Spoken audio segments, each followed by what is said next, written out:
You know, it's funny, when I first started a YouTube channel, I had several friends reached out to me and they were like, "Hey, great channel, but what are you gonna do when you run out of things to upgrade on channel surfing?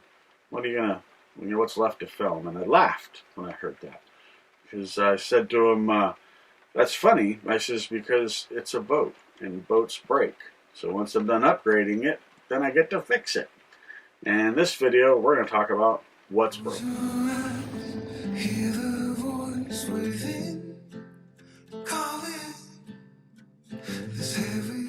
Alright, so let's go over what's broke on channel surfing. She's 4.5 years old. It's expected that things are going to break and just need to get fixed. Nothing is super major, but they're all just minor annoyances. So it's pouring down rain outside, and I do have a couple things outside to show. We'll start with the interior. So this right here is one of my problems. I got water dripping down through here. I know where it's coming from. I've got a clamshell on the starboard side that I put in for the cellular, and for Starlink is what it connects to up here. However, I know that's not the side that's leaking. It's the factory side on the port side. So there's a clamshell on the side of the boat, and the clamshell's not sealed or anything, because what the factory does is they put the clamshell in, and then it comes in on a hole sideways, horizontal, and then there's a hole vertical that's right above here that goes up through the roof outside the boat. And they fill that full of Sikaflex, which is great, except that what I didn't realize was I had to drill another hole, horizontal or vertical, on the starboard side for the LT cables. That creates a way for water to come in the clamshell on the port side, run forward, and then it's going to run in the new hole that I put on the inside, and that's where it's driven. So I have to reseal the clamshell on the port side, which is the factory clamshell. It's not that they did it wrong, they just did it different, and I've got to make it where water doesn't get in there. So I never really noticed it before, and haven't had this problem in past years, because I was in a covered slip. And now I'm not in a covered slip, so now the boat's out getting rained on, and that's why I've got water dripping. And now all these things are coming to... Right. Bubbling to the surface. Yep. Next problem is down here. So, a couple problems down here. So first off, that is water in the forward bilge. And I'm not supposed to have water in the forward bilge. So what's happened is, I was winterizing the boat, and this right over here is the shower sump. And the way I winterize it is I pour 2 gallons of RV antifreeze on the floor and the head. It comes down here, and then this is supposed to pump it overboard. I never heard the pump come on. And I opened and I was like, that's odd. Then I looked down, and now I understand why. Was the float switch is most likely failed on the shower sump, so that's on the list to be repaired. And then the second thing is the forward bilge pump right here. Now this we know hasn't worked in a while. We were actually in Alaska, and we're running into icebergs and stuff as we were going up Tracy Arm, we'd whack a couple here or there. They're unavoidable, and you go, oh, I hope it didn't do any damage there and stuff, right? Well, then, we're back at the anchorage. We're 1 o'clock in the morning, and this bilge pump turns on and runs, and it never runs. And I jumped out of bed thinking, oh my God, are we sinking? Did I actually crack the hull or something if I hit an iceberg? When I open this up, and it turns out the bilge was bone dry. And we'd have different instances like that with it, where it would just come on and run for no reason, kind of stuff. And it's never pumped water, because I never have any water up here. So it was already on the list to be replaced. I know the 4 bilge pumps got to be replaced.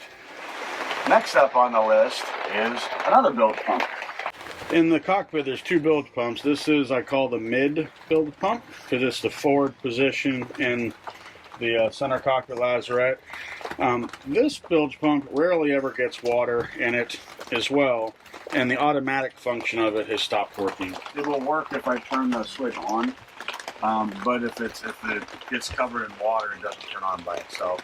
So, ironically, the boat's got 3 bilge pumps. It's got aft one right behind me, the mid one right here, and the bow, the forward bilge pump. The only one that actually works as it's supposed to, automatic everything, is the one all the way aft, and that's the one that's used the most, and it's the one that's most mission critical of the boat. So I guess you might make the argument, if you have things that aren't used a lot on a boat, they're going to fail more often than things that are used more regularly. So I got this one to replace as well. And next up on the list of things that aren't working, on the engine, there's the engine trim indicator right here, which is operated by the up-down. So right there, the engine is all the way down. It went to 2 bars, then it finally went to 1.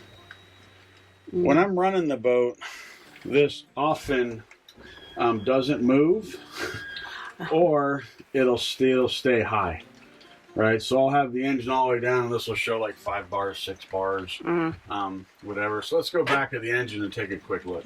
If we go ahead and look, there's a trim indicator. It's basically just a gauge. On the engine, it's this little lever right here. This little lever right here. And it's sticking. I mean, it's not easy to push. Oh, I've got to replace this. I bought a new switch. It's $150.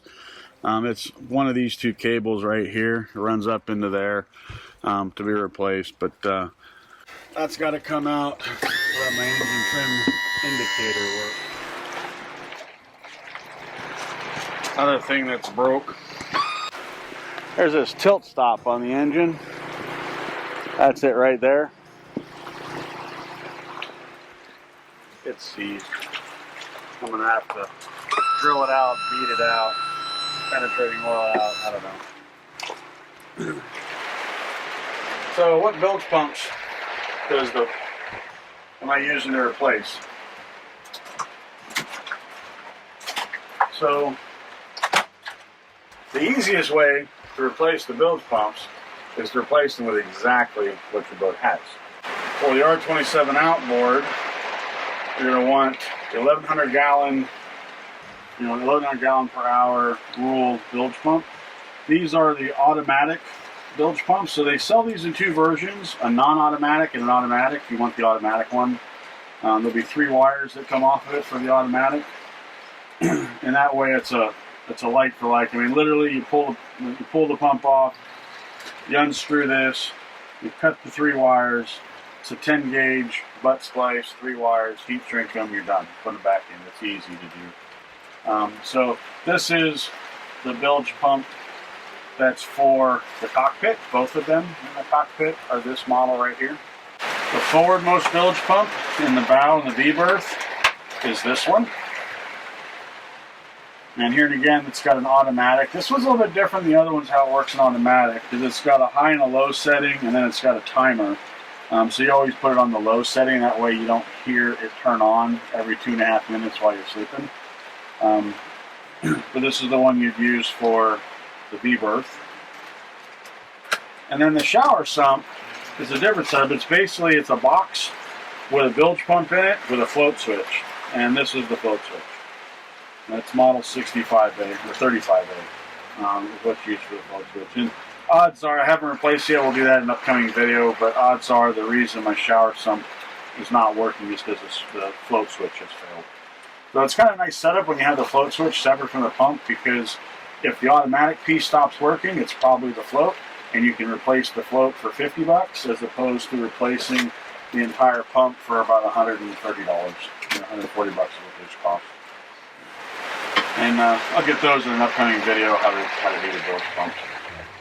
With that, if you have any questions or comments, please leave them in the comment section below. Thanks for watching. Peace out.